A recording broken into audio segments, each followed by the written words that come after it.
تجربتي مع التصوير او الفيلم ميكنج بحسها ان هي تجربة إنسانية جدا. بروجكت من البروجكتس اللي صورتها وكانوا يعني غاليين جدا على قلبي، بروجكت اللي انا صورته بالسوني اف اكس 3.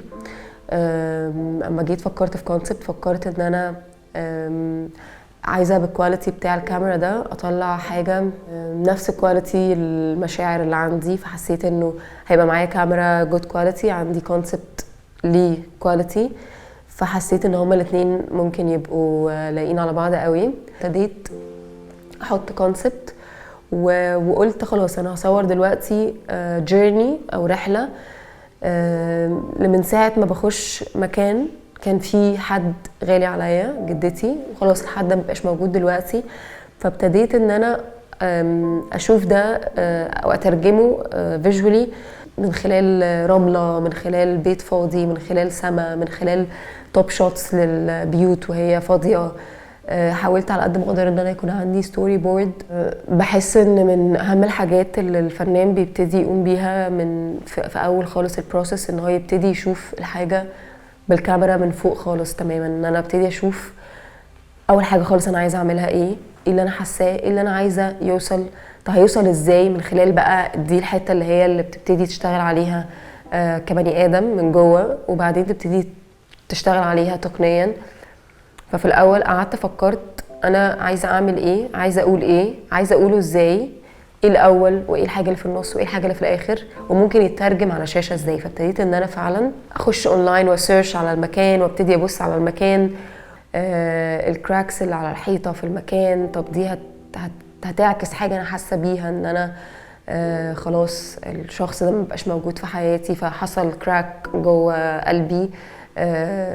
فابتديت اعمل زي قصه وان انا انفذها على ارض الواقع وابتديت اصورها. فروحت اللوكيشن وفعلا انا شخصيا لما وقفت فيه حسيت برهبه، وهو ده اللي انا كنت عايزه اترجمه. فده كان اول جزء في القصه بتاعت جدتي. بعدين ابتديت كنت عامله زي كتابه او سكريبت، حد بيقول باللغه العربيه يعني ان انتي انا مفتقداكي، انا جيت هنا ما لقيتكيش، بدور عليكي في كل الاماكن، بفتح الشبابيك، بفتح البيوت. فابتديت فعلا اخش بالكاميرا من الشبابيك ومن البيبان وابتدي اعمل حركه كده فيها حاجه سموث. اللي انا كنت عايزه ابقى حريصه عليه في الفيلم برضو ان انا ما كنتش عايزه حركه كاميرا كتير قوي، انا عايزه حركه كاميرا سموث جدا، عايزه تراك ان بسيط قوي، عايزه سايد تراك بسيط قوي، عايزه الفيلم كله يبقى فيه سكون وحركه بسيطه وتراك ان، حاجه تبقى فيها موفمنت بس تبقى ناعمه جدا مش محسوسه، وانا بتفرج عليها فعلا احس ان انا في حاجه فيها اتحركت. البروبس او الديكور اللي جوه الفيلم ده بيبقى شيء مهم جدا جدا جدا. عشان كده لما جيت عملت الفيلم ده عشان هو ريليتد لحاجه ليا بيرسونال او بجدتي، فابتديت ان انا فعلا اجيب شنطه لونها موف كده. الشنطه دي كانت بتاعتي وانا صغيره وهي كانت محتفظه بكل الذكريات بتاعتنا جواها، فرحت حطيتها جوه الفيلم، فتحتها وخليتها على الرمله وابتديت اخش برضو تراك ان بالكاميرا. وكان في السكريبت ان هي البنت بتقول ان انا دايما باجي بدور عليكي، بلف حوالين الذكريات، دايما مستنيه اسمع الحكايات اللي كنتي بتحكيها والحواديت اللي كنتي بتحكيها. انا ترجمتها فيجولي بالحاجات فعلا اللي انا فعلا حسيتها معاها في حياتي، الحاجات فعلا اللي هي موجوده، الحاجات اللي فعلا لو اي شخص شافها ممكن يبتدي ريليت لنفسه، يبتدي يقول انا كمان حسيت بكده. من الحاجات اللي انا بحس ان هي بتنجح اي عمل فني او صوره او فيلم ان الشخص اول ما يشوف الحاجه اللي انت عاملها يبتدي فعلا يحس في فرق، ان هو جماليا تعجبه الحاجه، وفي فرق ان هو فعلا الكومباينيشن كله يحسسه بشيء.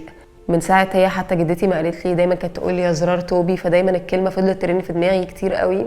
ففضلت كده طول الوقت بقول انا نفسي قوي اعمل فيلم اسمه زرار توبي، ان انا اتكلم فيه عنها.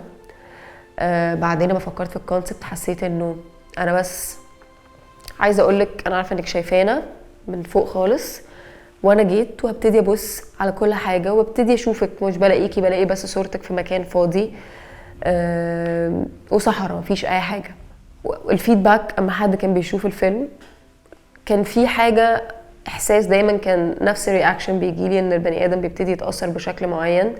وده يمكن لاني ما بلغتش في حاجات معينه، انا اعتمدت عن الفضا الحقيقي، الفضا انه ما اعتقدش ان انا المكان اللي هي سابته مليان، وهو ده اللي انا كنت عايزه اوريه فيجوالي. عوامل الصدف في الدراما او في الفن او في التصوير مهمه جدا جدا. يعني يمكن اعظم صور في التاريخ اتاخدت بالصدفه، ما كانتش مترتبه. اعظم افلام في التاريخ فيها شوتس ممكن تبقى 2% شوت مش مترتب. الممثلين ساعات بيبقى اعظم ادوار ليهم الارتجاليه. فحسيت ان انا برضو محتاجه اركز قوي على ان انا دايما ابقى باصه حواليا اشوف ممكن ايه تاخد يساعدني. لما لقيت الشايل مربوط على السلك في الارض، في حته في السكريبت بتقول انا منكي انا انتي، فهو انا حسيت ان انا وانتي مربوطين في بعض، فابتديت اشوفها كده. كنت اوريدي بصور شوت، لقيت طياره معديه، عملت التوب بسرعه جدا كده ورحت عملت فريم كويس، ورحت خدت الطياره وخليتها تخرج بره الفريم. وكان ساعتها عليه السكريبت كان بيقول تجولين احلامي كل ليله، ان انتي كل ليله بتيجي تعدي عليا وانا شايفاها فوق، لان هي بقت عند ربنا. فحسيت ان الطياره دي جدتي، هي شايفانا من فوق وبتطير وفي السماء والسحاب والسلام وشايفانا. اما ابتديت اصور بالاف اكس 3 ساعدتني قوي في حاجات كتيره قوي، خلت عندي فريدم في الحركه، فريدم في التفكير، فريدم في الابداع من وجهه نظري من جوه دماغي اللي انا عايزاه. ساعات ممكن الكاميرا تبقى اوبستكل، ساعات ممكن الكاميرا تحجمك في الشوتس اللي انت بتعملها، وساعات الكاميرا ممكن تبقى اوبستكل في فيجن انت عايز تطلعها. ممكن تحس انك الكاميرا هتبقى تقيله قوي، مش هتقدر تخش في ما بين الشبابيك، مش هتقدر تبقى حر، مش هتقدر تعمل شوت سبونتينيوس قوي، مش هتقدر تجري بالكاميرا. الاف اكس 3 سهلت عليا حاجات كتيره قوي، وخلتني بعمل البروجكت وانا بفكر 70% اكتر في البروجكت و30% اكتر في الكاميرا، يعني لو ما كانوش 20%.